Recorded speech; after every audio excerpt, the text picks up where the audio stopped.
Humans' fascination with gold, it's as old as time itself. There's a reason we use it for the crowns of our royalty. There's a reason that we use it for money. So it's natural that we want to use those in our patterns that surround us. Metallics, metals, I think like those are the jewelry of the home. It makes the space sparkle. The first pattern that Formica did in this gold and sparkle category was white sequin. Then we followed up with silver snow and gold gossamer and spindrift.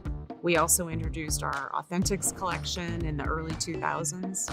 And today we have White Pearl Cascade in the catalog, which uses a pearlescent pattern on a white background.